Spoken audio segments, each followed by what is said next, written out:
Before my dad could reach the boat oar, something unexpected happened. And to this day, I'm still in awe. When I was younger, one of our favorite family places was a large man made lake in Arkansas. That lake seemed enormous to me back then. It was well stocked with all kinds of fish, and families would come from all around to spend a few days camping beside the water. It was not fancy camping either. We were roughing it. We slept outdoors, cooked over the fire, and carried nearly everything we needed with us. But nobody seemed to mind. There was something special about waking up beside that big lake while the morning air was still cool and the water was quiet. And let me tell you, food always tasted better outside. Eggs and bacon cooked at a campsite could make you feel like you were eating breakfast at the finest restaurant in Arkansas. Maybe it was the fresh air. Maybe it was because we were hungry. Or maybe everything simply tasted better when it was shared with family. During the day, we fished. And if we caught enough, we cleaned those fish and cooked them for supper. There was real satisfaction in eating what we had caught with our own hands. Those trips gave us memories that lasted much longer than the food, the campfire, or even the fishing. But there is one fishing trip with my daddy that I have never forgotten. Daddy and I were out on the lake together in a small boat. The sun was warm, and after sitting out there for a while, any patch of shade looked inviting. Ahead of us was an old tree growing right out of the lake. Part of the trunk and several large limbs stretched above the water. Trees like that were common around the lake. They gave fishermen a little shade, and fish often gathered near the roots and branches beneath the surface. So naturally, we began moving toward it. Everything felt peaceful. The water was gently rocking the boat. There was no reason to think we were in danger. Daddy was focused on the fishing and guiding the boat closer to the tree, but as we approached one of those low limbs, I noticed something lying across it. At first, my young mind did not understand what I was seeing. It blended in with the bark. It was long, still, and stretched across the branch. Then it began to move. That was when I realized it was a snake, and that snake was slowly extending itself from the limb toward my daddy's head. I could see it getting closer. Daddy had not noticed it yet. I wanted to warn him, but fear grabbed hold of my words. I tried to speak, but all I could get out was a stuttering sound. Snake! Daddy glanced up.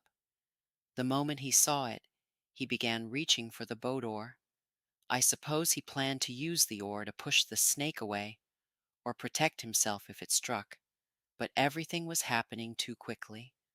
The boat was still drifting beneath the limb.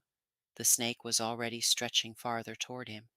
And then, before Daddy could raise that oar, something changed. A strong, cool breeze suddenly blew across the lake. It did not feel like the gentle air that had been around us all day. It came with enough force to shift the boat and push Daddy away from the branch. And it happened just as that snake was extending itself toward him. One moment, Daddy was directly beneath it. The next moment, the breeze had moved him beyond its reach. We were safe. Now, some people may hear that story and say it was only the wind. And yes, it was the wind. But I have learned that God can use ordinary things in extraordinary ways. He used a breeze, not thunder, not lightning, not some great display that made the whole lake stop and watch. Just a cooling wind that came at exactly the right second. That moment taught me something I carried into adulthood. God can see danger long before we understand what is happening.